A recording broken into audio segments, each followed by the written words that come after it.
them saying, uh-oh, I just got this notice, I don't know what to do, I'm afraid you're going to have to move out. Sometimes that happens. Well, those people call us because they find us through our marketing efforts. They call us and say, hey, is there any way you can buy the house that we live in so that we can stay in there and then we can buy it from you? Because they think we're just going to go cash the deal out. Okay? Well, sometimes I can negotiate a decent deal with the seller. Depends on how messed up it is. Is it upside down? Do they owe $20,000 when the house is worth $100,000? The buyer's already in place. Okay? So that is a way of acquiring houses there. Second thing is, what if they lose it to the bank? Isn't the tenant buyer still a buyer? Doesn't have a house anymore to live in. He's got to get out. What are you going to do with them? They're a buyer on your buyer's list now. And they're already understanding lease purchase. Okay? So, here's another way. Now, we talked about this down payment growth program. They missed out on one of our houses. These are people who are wanting to buy a house. They have money to put down, or they say they do. Now, there's plenty of time wasters out there, and we've been talking about assume the whole world is full of crap until proven otherwise. So they missed out on one of our houses. They've seen it online, whatever the case may be, through one of our advertisements. They came in, they tried to get it, they found out it was gone. Well, what can I do to get the next house? So then I have other houses, probably for sale at that time. They take a look at my other houses. So I want you to think about this. When they take a look at another house, but they're not in my down payment growth program, then what do you think would be a smart thing to show them, to motivate them to want to go into my down payment growth program? I know how about all the buyers are going to have to compete with. Thank you very much, Lisa. Compete with. So if I have 2,200 plus buyers on a buyer's list, and they just missed out on the house that they wanted, the next house is available, and they've got to compete with that big list, I let them know, I show them my list. So now, if they know that they got to compete with the list, how can I make it possible for them to not have to compete with the list and not worry about it, not lose another house they could have had and they missed out on it because somebody beat them out on it? I know. Pay me your down payment up front to prove to me that you're not full of crap. And now, when the next house comes up that's like the one that you told me you want in the area you said, I give you 24 hours to decide. Go look at it, decide if that's the one you want. Now, are there different little circumstances that happen? I've got a couple right now going on a cruise at the beginning of April, and they want to be assured that if the house comes up, they're just going to be, of course, we're going to wait. We're going to wait for them, within reason. But now, these people are convinced that they don't have to compete with anyone by joining my down payment growth program. So now they go and take a look at the house. All right, is this house the one that I want? No, it's not. I don't like that house. It's got green carpet and I want red. Whatever. So they are still in the down payment growth program. Their money is still sitting there, and now we look for another house for them. Now, what do I do with the house? I move on to the next person in the down payment growth program if it fits them. Whoever's been in the longest, not the one who has the most money, gets first dibs on it. So now I go to the next one and the next one until we've completed our down payment growth program. Then I go to my regular buyers list, and now we email out to all of them. Okay? So step number 1, show your buyers list to them once they've missed out on something that you had available. Step number 2, explain the competition. Step number 3, offer the down payment growth program and give 24 hours for them to decide. Okay? Make sense so far? Anybody lost on that one? Okay?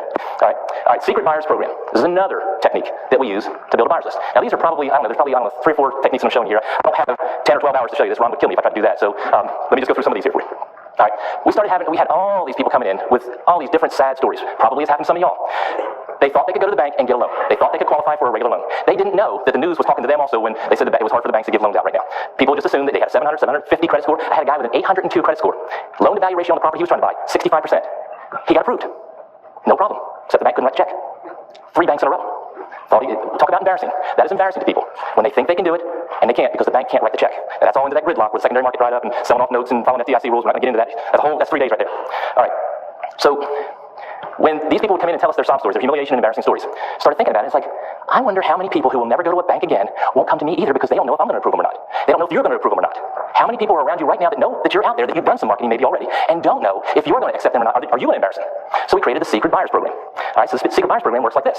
First thing you got to do is you got to build a house selling website. So you got to have that. FFN offers one, but you've got to have a presence online to sell houses with. All right. Second thing, you got to load your houses that are for sale on there. Maybe the houses are already sold. There's nothing wrong with putting it on there and writing the word sold on it. By the way, well, I'll get into that in a minute.